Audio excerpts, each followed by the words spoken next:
Max Verstappen pourrait être coincé chez Red Bull jusqu'en 2028. Et la situation est bien plus complexe que vous ne l'imaginez.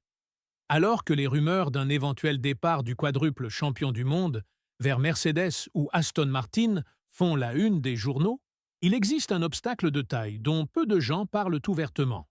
Red Bull a le pouvoir absolu de bloquer tout transfert. Et ce n'est pas une théorie, c'est la réalité juridique de la Formule 1. La situation de Verstappen chez Red Bull est devenue un véritable casse-tête. D'un côté, nous avons un pilote qui a remporté 4 titres mondiaux consécutifs et qui montre clairement des signes d'insatisfaction quant à la direction prise par l'équipe. De l'autre, une structure contractuelle qui peut le maintenir lié pendant des années, indépendamment de sa volonté. Pour comprendre comment nous en sommes arrivés là, nous devons nous pencher sur les coulisses du système contractuel de la catégorie. Tout tourne autour du Conseil de reconnaissance des contrats de la FIA, connu sous le nom de CRB. Cet organe a compétence exclusive sur les litiges contractuels en Formule 1 et son pouvoir est absolu. Lorsqu'un pilote signe un contrat, l'équipe doit envoyer une copie sous pli cachetée à Genève, accompagnée d'un formulaire détaillant les principaux aspects de l'accord. C'est cet enregistrement qui détermine officiellement à qui appartient le pilote. Le problème est qu'aucun pilote ne peut apparaître plus d'une fois dans le registre. Si 2 équipes enregistrent des contrats pour le même pilote au cours de la même période, il y a ce que l'on appelle des contrats conflictuels. Dans ce cas, le premier contrat enregistré a automatiquement la priorité. Et voici le point crucial. Verstappen a un contrat valide avec Red Bull jusqu'à la fin de l'année 2028. Cela signifie que même si Mercedes ou Aston Martin proposaient des contrats mirobolants à Verstappen, la signature d'un nouveau contrat déclencherait automatiquement une notification à Red Bull. À partir de là, la décision de laisser ou non partir le Néerlandais reviendrait exclusivement à l'équipe de Milton Keynes.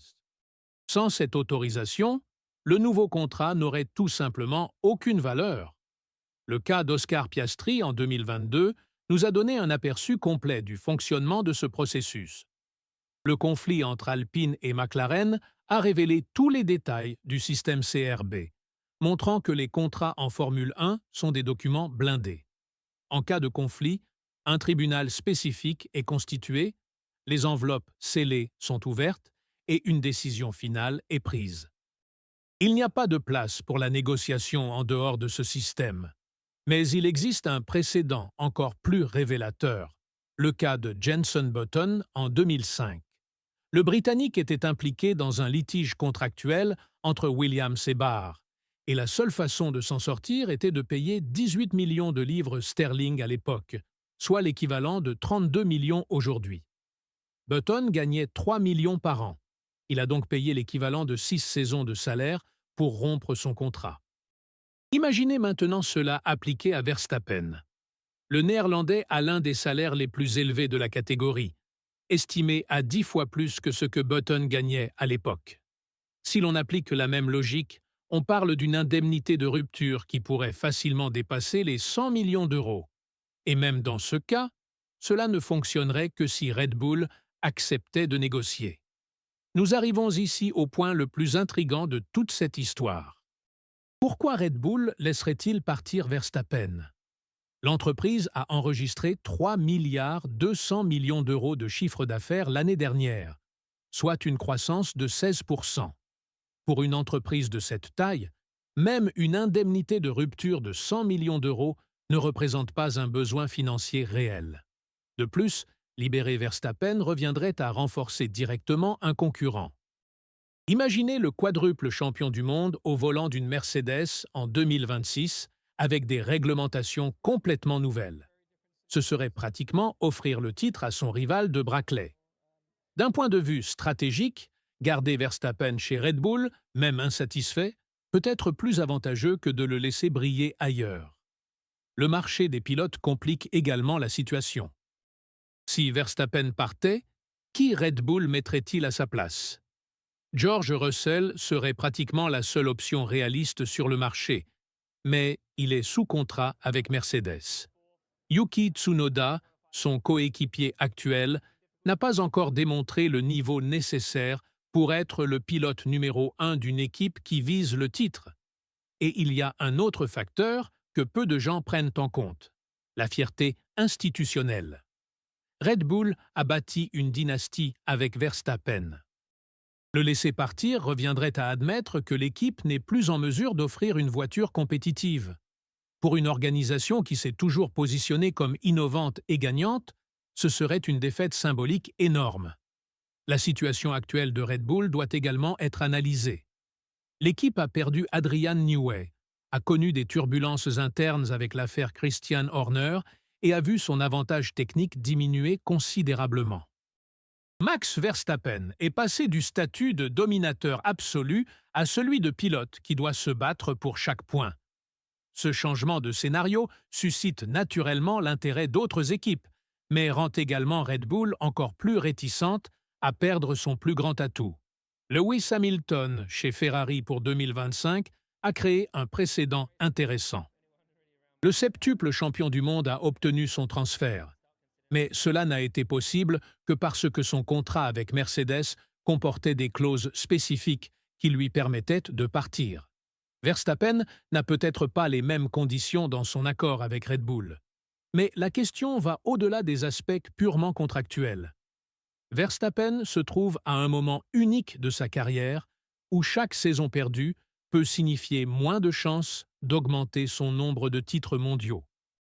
À 27 ans, il a encore beaucoup de temps devant lui, mais la Formule 1 est imprévisible. Rester coincé dans une voiture non compétitive peut lui coûter de précieuses années de carrière. La pression psychologique ne peut pas non plus être ignorée. Imaginez la frustration d'un pilote habitué à dominer les courses et qui doit accepter des résultats médiocres simplement parce qu'il n'a pas le choix.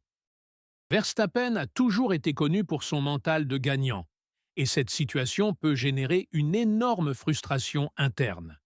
Du côté de Red Bull, la stratégie consistant à garder Verstappen peut être à double tranchant. Un pilote insatisfait donne rarement le meilleur de lui-même, ce qui peut affecter non seulement les résultats sur la piste, mais aussi l'ambiance au sein de l'équipe. L'harmonie a toujours été un point fort de Red Bull, et forcer quelqu'un qui veut partir à rester peut briser cette dynamique. Le fait est que Verstappen occupe une position unique dans l'histoire de la Formule 1. Il est quadruple champion du monde, encore jeune, au sommet de sa carrière, mais potentiellement prisonnier d'une situation contractuelle qui pourrait définir les prochaines années de sa vie professionnelle. Red Bull a toutes les cartes en main, et Max doit décider s'il vaut la peine de forcer un départ qui pourrait coûter une fortune et générer une énorme usure. Ce à quoi nous assistons ici est bien plus qu'un simple différend contractuel. C'est un bras de fer entre le désir d'un pilote de relever de nouveaux défis et le pouvoir d'une équipe de conserver ses actifs les plus précieux. Verstappen est peut-être le pilote le plus talentueux du plateau, mais en Formule 1, le talent sans liberté contractuelle ne signifie pas grand-chose. La réalité est que Max Verstappen vit peut-être ses dernières années chez Red Bull, non pas par choix, mais simplement parce qu'il n'a pas d'autre option. Cela soulève une question fondamentale sur l'avenir de la catégorie. Dans quelle mesure les contrats doivent-ils limiter la liberté des pilotes de rechercher les meilleurs projets pour leur carrière? Qu'en pensez-vous? Verstappen devrait-il forcer son départ de Red Bull, même au risque de payer une amende de plusieurs millions? Ou l'équipe a-t-elle raison de protéger ses intérêts, même si cela signifie garder un pilote mécontent? Donnez votre avis dans les commentaires et n'oubliez pas de vous abonner à la chaîne pour ne manquer aucune analyse des coulisses de la Formule 1.